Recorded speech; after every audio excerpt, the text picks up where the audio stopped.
What is happening? I request that you like the video and subscribe to the channel. There's a developing story between influencer Bridget Achieng and gospel artist Ringtone Apoko. She came forth to accuse Ringtone of sexual harassment, rape to be specific, that happened back then when she was a teenage girl, helpless and trying to get into gospel music. Listen.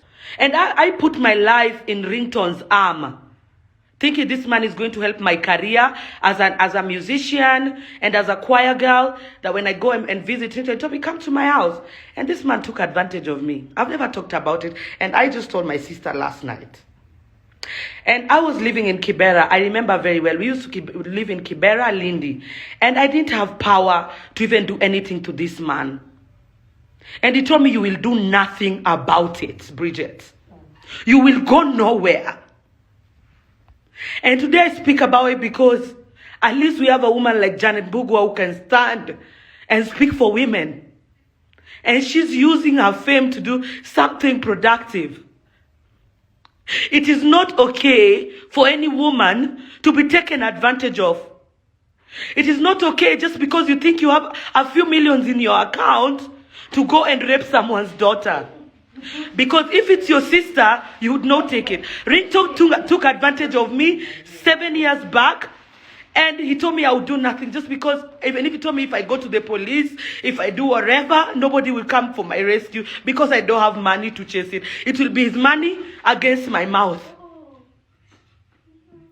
And true to his word, nothing happened. I went to Kilimani, nothing happened. That time Ringtone used to stay in Westland. And he used to take, and I stand and I tell all women who, any man has taken advantage of, we are going to stand for ourselves. We are going to stand for our rights. Women go through so much even in this country, and they cannot go out there just because they are told you don't have power to do anything. In case you don't understand Swahili, she's basically saying that the artist invited her in his home where she was going to meet a producer and took advantage of her and sexually harassed her and told her she could do nothing about it. And as usual, Ringtone responded to her. Listen. Kuna wajinga hapo wanashinda wanaongea hapa. We stupid, kojo ukalale wewe.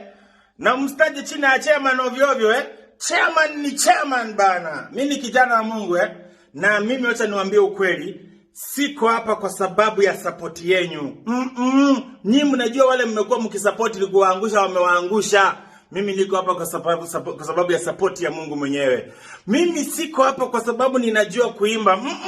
Wale wako na sauti nzuri mnawajua hapo nje bana. Mimi niko hapa kwa sababu Mungu amewashinda akili nyinyi ambao mnaniongea. Mungu amewashinda akili nyinyi wale mnanichukia. Sasa mnajipata hapo mnapata kitu ya upuzi hapo. Mjinga shetani hapo anaongea alafu mnaanza nyenye not me. Mimi acha niwaambie spirit yangu hamwezi shusha. Wacha niwaambie mimi mali niliko hamwezi nishukisha. Gari naloendesha si kwa sababu ya pesa zenyu. Mahali naishi si kwa sababu ya pesa zenyu. Nyinyi msiniletea. Eti ng'ombe imenona iko na maziwa iko round hapo inaanza kuongea mnaanza kuniambia kijana wa Yesu ni msafi. Mkiniangalia mimi ni msafi. Kijana wa Yesu ako na class ya wale watu ambao wanaweza muongelesha kitu. Kijana wa Yesu bana, mimi niko na standard. Sometimes mzilinganisha na vitu zinakaa sijui aje.